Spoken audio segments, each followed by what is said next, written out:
Hi, I'm Sean from Synvita, National Sales Manager at Synvita. Today we'll be talking about fly control, fly behavior, and how to effectively control flies. Fly control is an integrated approach. What I mean by integrated approach, we cannot rely on one method of treatment to control your fly control problem. Flies generally are in search of three things. Flies are in search of shelter, so anything to stay away from UV light, wind. Flies are also in search of new food sources. They'll travel up to 3.6 kilometers to get to new food sources, and they're also looking for a place to breed. Fly control products can generally be divided up into four segments. We've got residual sprays, space sprays, larvicides, and ready bait treatments.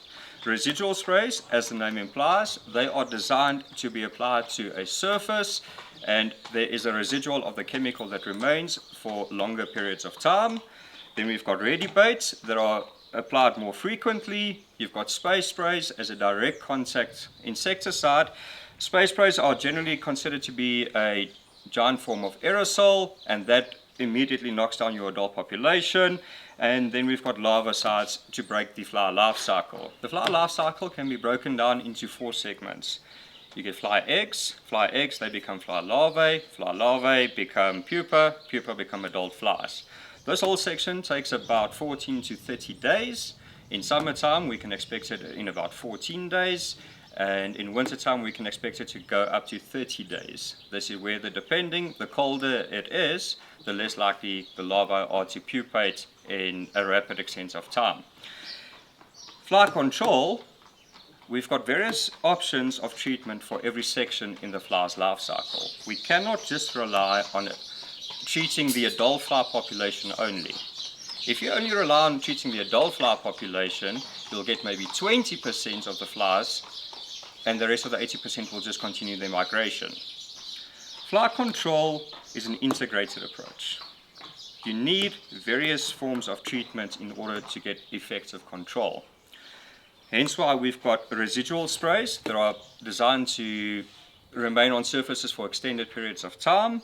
We've got ready baits that are there as a maintenance tool.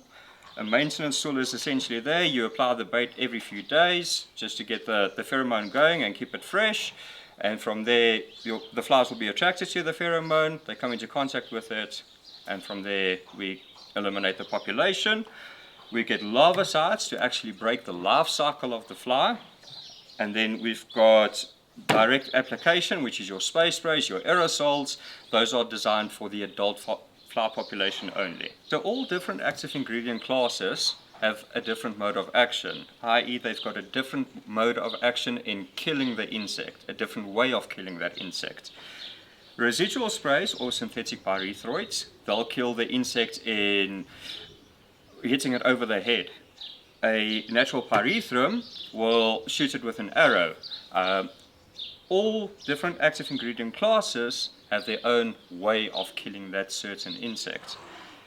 If we rely on only one mode of treatment, i.e. just a residual spray, the chances of resistance occurring within that insect population vastly increases. Resistance comes in the form of a product that you might have been using 5 or 7 or 10 years ago might not be as effective today, or it's perceived not to be as effective today. The reason for that is resistance buildup. Insects have a natural ability to overcome foreign toxins within the environment. A foreign toxin in this case will be the active ingredient that you put down. The insect walks over or comes into contact with that active ingredient with its cuticle. It absorbs it, then it sees, oh, this isn't good for me. Push it out. Once they push it out, then they've got a little filing cabinet in their enzymes. They then store that information so that when they come into contact with that active ingredient again, then they can just go to that little filing cabinet, they open it and say, oh, this is what it was. We know it's not good for me. This is how you get rid of it. Every time that you apply that same active ingredient or that active ingredient class, then that insect will be able to identify what that foreign toxin is, how it's busy killing it, and how to overcome it. However, if you switch up the active ingredient class and you rotate or you use it in combination with another active ingredient class, then that insect is unable to identify what it is that's busy killing it. If it can't identify it's busy killing it, then that insect won't be able to excrete it. If it can't excrete it, then the insect will die. The first active ingredient class that we'll be looking at is a synthetic pyrethroid class. These are more associated with your residual sprays. Remember, a residual spray is there, as the name suggests, to leave a residual effect for extended periods of time. The two products that we'll be looking at today will be Delta 7-WP and Impact CS. With residual sprays, the environment where you spray the chemical is very important as well. If it's a very dusty environment, such as a stable for example, you need to look at the correct formulation in order to get the maximum efficacy out of your product and your application. Normally the type of formulation will be at the end of the product's name, such as a Delta 7-WP, which stands for wettable powder, or you can look at an Impact CS, which is a capsule suspension. Both these products are what we consider as particulate formulations.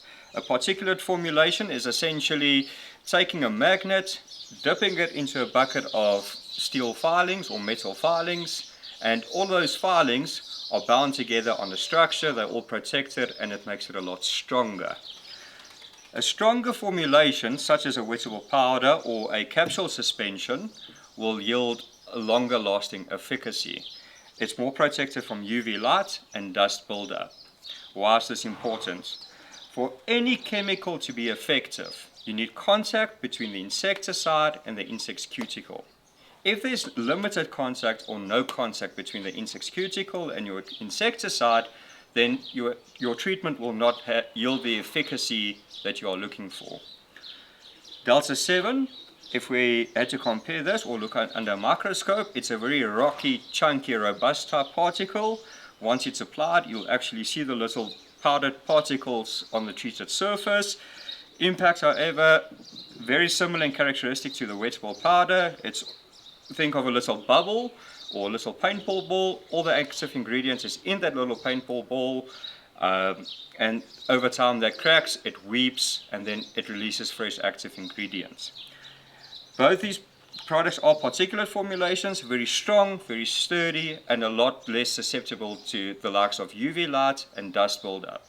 The less susceptible, the more contact between insecticide and the insect cuticle, the more kill. The more kill, the better the efficacy of your treatments. These two products are primarily designed for the adult fly population. You can only treat the adult fly population. You cannot use this product as a larvicide. Both Impact and Delta 7 have excellent safety profiles, meaning that it is suitable for use indoors and outdoors, in the stable and outside of the stable. The next active ingredient group that we'll be looking at is called carbamates. Carbamates are generally considered to be of the older class active ingredients. The reason why we use carbamate, it's got an excellent knockdown and kill function. The reason why we need an excellent knockdown and kill is because flies have an exceptional breeding ability. We do not want any flies to escape the fly bait and go and breed and potentially carry over resistance to other flies. By using a fly bait, it is very important to understand what is a fly bait, what makes a fly bait attract the other fly populations, and how to use it, where to use it, when to use it. Fly baits are designed using a sex pheromone called Z9-trichosine. Z9-trichosine that will attract the flies within an 8-meter radius. It's there to attract the adult fly population. Very important, do not heap the fly bait on top of each other. The reason for this, the pheromone that's in here is very volatile. As soon as it touches the atmosphere, it starts breaking down. The pheromone will last about 3 to 5 days, after which the fly bait will have to be reapplied. For an area of about 8 square meters, we would suggest using approximately 2 teaspoons of fly bait. Because the fly attractants are available in both fly bait form, or ready baits, and also in the likes of bag baits such as red top treatments. The difference between a red top and a fly bait, a red top fly bag has the ability to attract flies up to 800 meters away. So instead of just focusing on your immediate fly problem, you might potentially be attracting your neighbor's flies, their neighbor's flies, their neighbor's flies. Red tops do have a place in the market. They are to be considered as your first line of defense. So they are designed to be more along the perimeter wall of your property. The flies start migrating, they'll catch about 20 to 30% of the flies, but as mentioned, flies are looking for three things. They're looking for a food source, they're looking for shelter, and they're looking for a place to breed. Your red tar fly trap, that is essentially a food source for them. They get there, they see, oh, we've got food here. Oh, but look, there's a building. Now you're giving them shelter from wind and rain and UV light, and then eventually when they get to your premises or to the building, especially your stables, then they've got food, they've got shelter, and they've got a place to breed. Fly baits, on the other hand, only work on the immediate fly population. They work in an 8-meter radius, and they only need to be applied every 3 to 5 days. In conjunction with the fly bait, then we've got your sticky tapes. A sticky tape, such as fly tack, is very unique in the market. We've added a slight amount of pheromone within the glue. This pheromone also acts as an attractant to flies. Generally, how a fly tape works is a fly is a contour insect. So you'll never find a fly flying in a straight line. You'll always see it zigzagging everywhere, and anything that protrudes from a wall or a ceiling, that fly will go and investigate. So we are counting on the fly's contour movements in order for it to be attracted to the sticky tape. By adding a slight amount of pheromone within the glue as well, then we just increase the attractiveness of the sticky tape. Once the fly goes and sits on the glue, it gets stuck and it won't be able to pull itself loose. It is there as a pure maintenance adult population tool. The third active ingredient class that we'll be looking at is called benzoylurea. Benzoylurea, more commonly known as a larvicide, essentially how it works is it is a chitin inhibitor. Chitin, that is the same material that your hair and your fingernails are made out of. A chitin inhibitor stops the growth of chitin. Chitin is what makes up the exoskeleton of all insects. Essentially what we do is we focus on the first two instar stages of the larval life cycle of a fly. Once the larva molts into its next stage and then into its next stage, because we inhibit the growth of their chitin, they start getting little holes in them. Once they start getting little holes, they aren't like us, where you get a little cut on your hand, a few days later you're healed. An insect does not have the ability to heal its own chitin. Essentially, with those little holes in their bodies, they dehydrate and they die. Very important, a larvicide is not a poison. It is not considered to be a poison, it is a chitin inhibitor. A residual spray, unlike a larvicide, we cannot use on a manure heap. The reason for that, as soon as you apply a residual spray over a manure heap, the top section of that manure heap will have a lot of active ingredients. As it starts seeping down, it filters out, it becomes weaker, it becomes weaker, it becomes weaker. By the time that it reaches the larvae that are about 5 to 7 centimeters down into the manure heap, it's not strong enough to kill them. If it's not strong enough to kill them, they build up a resistance. Once they build up a resistance to your chemical, they carry that over to adulthood, and they carry that over to their offspring as well. If you apply that residual spray onto a surface, and that fly comes into contact with it, and it now has the resistance, that fly will not die or not easily die from that treatment. A larvicide, however, we rely on the insect to come into contact with the larvicide as well as to ingest it. So it's a systemic and a contact product. The way to apply this, for every 10 square meters, 5 liters of water and 10 mils per 5 liters of water. If it is a very severe problem, 20 mils to 5 liters of water, again to cover 10 square meters. It is very important to ensure that you get the water down into the manure heap at least 5 centimeters deep. The final active ingredient group that we'll be looking at for fly control is called natural pyrethrum. Natural pyrethrum, in essence, we take a chrysanthemum flower, already known for its insecticidal effects. We crush it up, we take the oil extract, we infuse that with a synergist just to boost the efficacy, and from there we create a product. A natural pyrethrum generally found in most of your EC formulations that is designed as either an aerosol or a spray spray type application. These are only there for the adult fly population. In the active ingredient class of natural pyrethrum, we've got the Ecomatic. The Ecomatic is designed for use in very sensitive areas, such as inside of stables, your home, kitchen, bedroom, etc. The Ecomatic is designed to be used in the Serous Dispenser. The Serous Dispenser can be set to multiple settings. We would advise that you set it to every 15 minutes. The reason why we want to set it to every 15 minutes is the chemical takes about 20 minutes to reach the ground, and we want to create an overlap.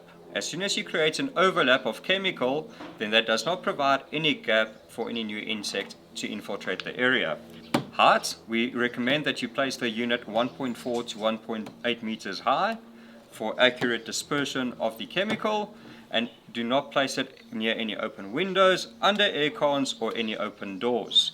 The reason for that, the molecule that is in this can is very small, it's very light. The slightest wind breeze will take the chemical out of the treatment area, and it's effectively you're removing your active ingredient from that area. Applying a chemical correctly is just as important as having the correct chemical on hand. By incorrectly applying a chemical, then you greatly limit the efficacy of your treatments. Applying the chemical correctly, there are a few steps that we need to bear in mind. If your pressure pump has a pressure gauge, ideally we would like to go between 2 and 4 bar pressure. Anything lower than that, you've got too much water coming out at too heavier rates, meaning that the chemical will run down the wall, taking the chemical with it. Think of water as the delivery vehicle, or water as an Uber driver. The chemical is the Uber's passenger. Where the water goes, that's where the chemical goes, i.e. where the Uber driver goes, the passengers will go.